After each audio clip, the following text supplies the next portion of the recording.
রাব্বুল আলামিন সূরা ফুরকানের 27 এবং 28 নম্বর আয়াতের মধ্যে এটা বলেছেন। এখানে দুটি আফসোস, 27, 28, 29 এই আয়াতগুলোর মধ্যে আল্লাহ সুবহানাহু ওয়া তাআলা বলেছেন, ইয়াওমা ইয়া'আদ্দু আয-যালিমু আলা ইয়াদাইহি, জালিম ব্যক্তি সেদিন তার দুই হাত কামড়াতে থাকবে। যখন মানুষ কোনো না কোনো কারণে বিষণ্ণ হয়ে যায়, তখন দেখা যায় যে কেউ আঙ্গুল কামড়ায়, কেউ চুল কামড়ায়, কেউ দাঁত কামড়ায়। এটা স্বাভাবিক না। যখন কোনো কারণে বিমর্ষ, বিষণ্ণ, মানে আঘাতপ্রাপ্ত হয়, তখন মেজাজ ঠিক থাকে না। জালেমরা পরিস্থিতি যখন দেখবে যে এমন ভয়াবহ, ইয়াওমা ইয়া'আদ্দু আয-যালিমু আলা ইয়াদাইহি, দুই হাত কামড়ে থাকবে, আঙ্গুল না। এখানে জালেম শুধুমাত্র কাফির মুশরিকদেরকে বোঝানো হয় নাই, যারা রাসূলের দেখানো যে তরিকা আছে, রাসূলের দেখানো যে পথ আছে, সেই পথকে উপেক্ষা করে মন গড়া নিজেদের তৈরি করা পথকে হেদায়েতের পথ মনে করেছে, এরাও এর মধ্যে অন্তর্ভুক্ত। তাদের প্রথম বক্তব্য হবে এই, তারা বলবে, ইয়াকুলু ইয়া লাইতানি ইত্তাখাযতু মা'আর রাসূলি সাবিলা, হে আমার আফসোস, ইয়া লাইতানি, আমার আফসোস, ইত্তাখাযতু মা'আর রাসূলি সাবিলা, যদি রাসূলের দেখানো পথ অবলম্বন করতাম তাহলে আজকে তো এই দশা হতো না। ক্লিয়ার? তখন বুঝতে পারবে যে পথ উল্টা হয়ে গেছে।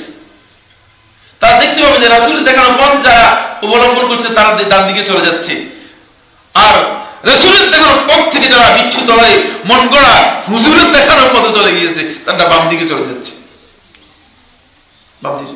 তখন তারা এই কথা বলবে, ইয়া লাইতানি ইত্তাখাযতু মা'আর রাসূলি সাবিলা, হে আমার আফসোস, যদি রাসূলের দেখানো পথ অনুসরণ করতাম তাহলে তো এই অবস্থা হতো না।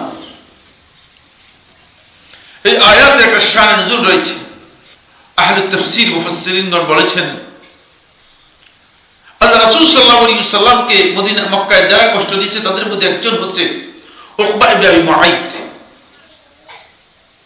উকবা ইবনে আবি মুআইত মক্কার নেতৃস্থানীয় ব্যক্তিবর্গের একজন নেতা টাইপের।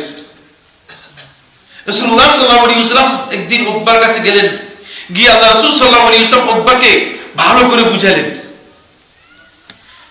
রাসূল সাল্লাল্লাহু আলাইহি ওয়াসাল্লাম বক্তব্যে উকবা কনভিন্স হলো, মোটামুটি রাজি হয়ে গেল। উকবা বলল যে ঠিক আছে আমি ইসলাম গ্রহণ করব। বলল যে ঠিক আছে আমি ইসলাম গ্রহণ করব, আমার বাসায়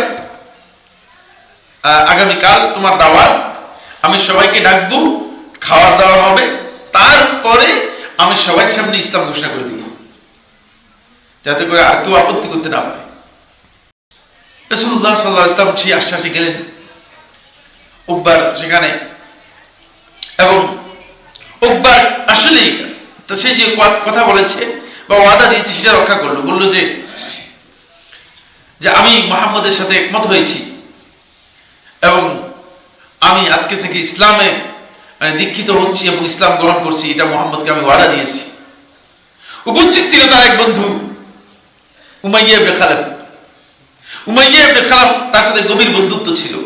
উমাইয়া ইবনে খালাফ দাঁড়িয়ে গিয়ে বলল যে যদি উকবা তুমি ইসলাম গ্রহণ করো, ইসলামের কথা ঘোষণা দাও, আমরা যারা তোমার বন্ধু হিসেবে আছি আমাদের সাথে আজকে থেকে তোমার সমস্ত সম্পর্ক বিচ্ছিন্ন হয়ে যাবে।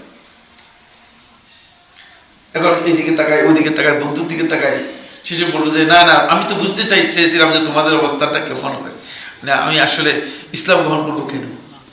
নাউযুবিল্লাহ। আমাদের প্রচুর লোক এমন আছে, কেউ স্ত্রীর জন্য তিনি ইসলামের ধার ধারেন না, আল্লাহর বিধানের ধার ধারেন না। কেউ সন্তানদের জন্য আল্লাহর বিধানের ধার ধারেন না।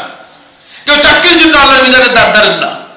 কেউ দুনিয়ার কোন পার্থিব সুযোগ সুবিধার জন্য আল্লাহর বিধানকে উপেক্ষা করে চলছেন। ওই কিয়ামতের দিন কঠিন সময় ওই জালিম ব্যক্তি আল্লাহ রাব্বুল আলামিনের কাছে আফসোস করবে, ইয়া লাইতানি ইত্তাখাযতু মা'আর রাসূলি সাবিলা, ওই পথ যদি অবলম্বন করতাম, রাসূলের দেখানো যে রাস্তা আছে সেটা অনুসরণ করতাম, তাহলে আমার এই অবস্থা হতো না। আফসোস।